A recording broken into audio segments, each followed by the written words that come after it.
So now let's come to the very important topic. So till now we have seen everything which were related to the coordinate system, which were whatever were very much intuitive to us, which were directly visible inside the system that the mass is going to move. So we can place a coordinate system there. A mass is going to rotate. I can place a coordinate system, theta coordinate system over there. But right now we'll check it some new type of coordinate system through which if we have expressing the equations of motion in that coordinate system, the solution to equation of motion are going to be very simple, and effectively the coupled equations of motion for multi degree of freedom system, they will become decoupled if you use this new coordinate system. So generally we know that these are the basis vectors and these are the vectors notation for them, and the requirement is they should span the entire vector space and are they need not be unit vectors. They need not be unit vectors over there. Over here they are, but I can take a vector which is 1 1 and 1 minus 1, and they are also going to span the entire vector space. So that's the aim. And over here the magnitude are root 2 for 1 and 1, 1 and minus 1 also it's root 2. So they are need not be your unit vector, but then also they can be a basis vector. So desirable properties of coordinate systems should be, they should be orthonormal coordinate system, that is I dot I is 1 and I dot j is 0, and we already know eigenvectors are orthogonal. So we are going to express eigenvectors. So we have proved this properties of eigenvectors are orthogonal in earlier videos. So now we are going to express those eigenvectors as orthonormal basis vectors, and now we are going to represent our equations of motion in not in x and y. We are going to represent them in eigenvector formats. So how the change in basis vectors are going to make the system decoupled is shown over here. So let's take a point on xy line, and using this x and y coordinate system, the points on xy line will be 1 1 2 2 3 3. So we have non-zero values for all the terms.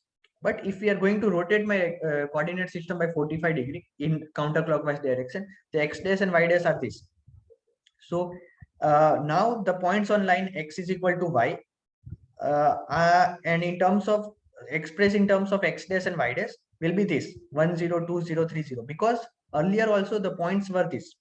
So this was the 1 point, this was the next point, 2 2 3 3 4 4 in terms of x and y. But when I'm going to express those x dash in terms of x dash and y dash, the new points will be 1 0 2 0 3 0. So that means that we have taken out one of the coordinate system coordinate from the terms. So this is independent. So now the values on this line x is equal to y line, those points are independent of y dash point. They are only dependent on x dash. So that's a very good conclusion for us, and this is going to be the basis for our study further. So now by changing or rotating xy system by 45 degrees counterclockwise, the point xy now are x dash y dash, which are now independent of y dash, that is equal to 0 for all points on xy line, that is independent, only dependent on x dash. So we have decoupled the system simply, understanding simply. So now we can take a modal coordinate system where modal nodes or eigenvectors are our coordinates or the thing. So I have explained the same things similarly for coordinate system in terms of matrices. So this was the transformation matrix.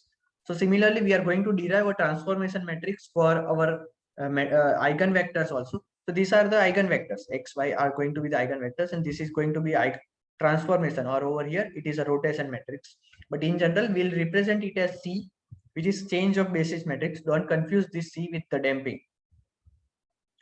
So the property of the rotation matrix should be if C is or Q is the rotation matrix, Q dot Q transpose should be identity. That means that the inverse of Q or the rotation matrix is same as the transpose of Q.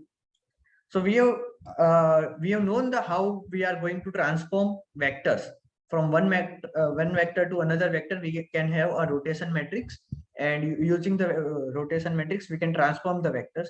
But over here we are handling matrices that are mass is also a matrix, stiffness is also a matrix.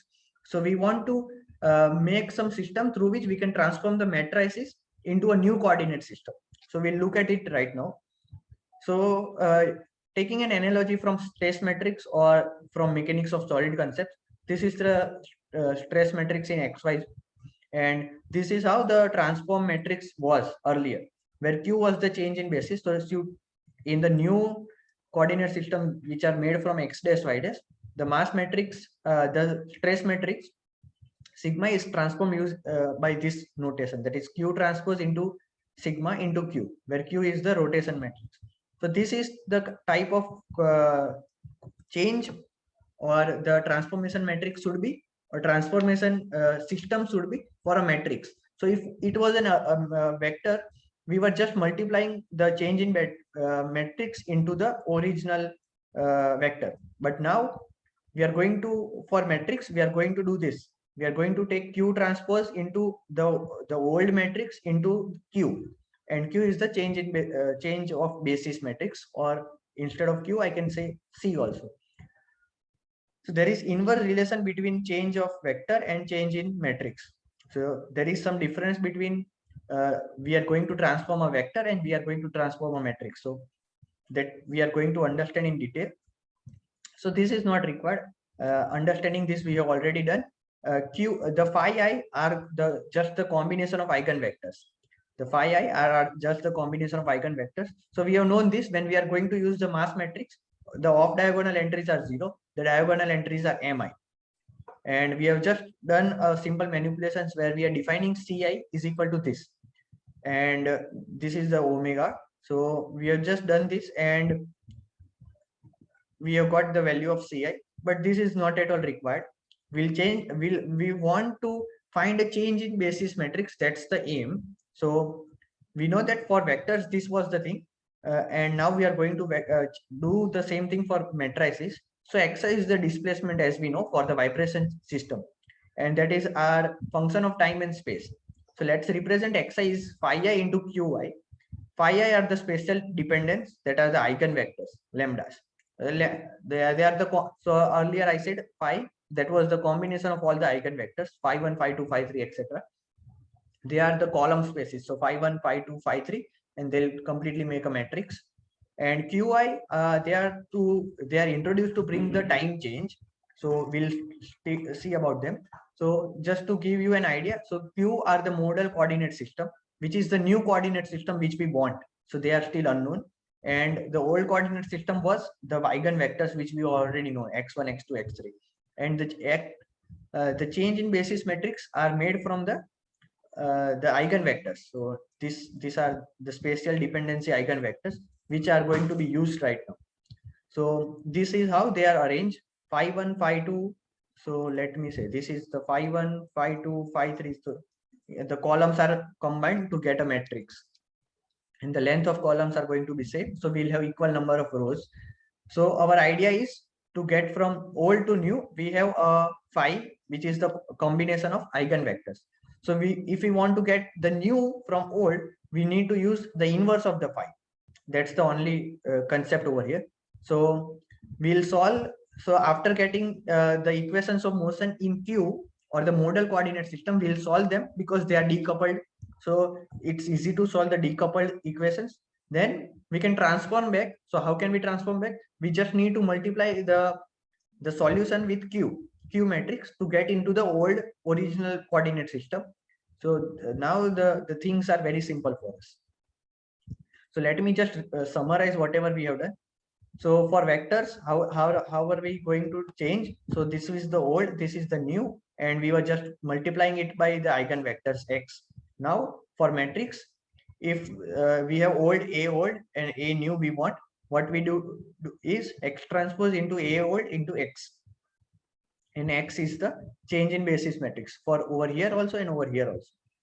And we know that for stress matrix sigma, the eigenvector matrix of stress matrix, X is the eigenvector matrix of stress matrix. So these are very complex things, you need to understand them.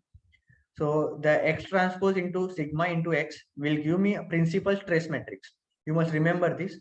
So principal stress matrix means the off diagonal entries are all 0. That means we have decoupled the system. It's very simple to understand and relate it with now physical systems.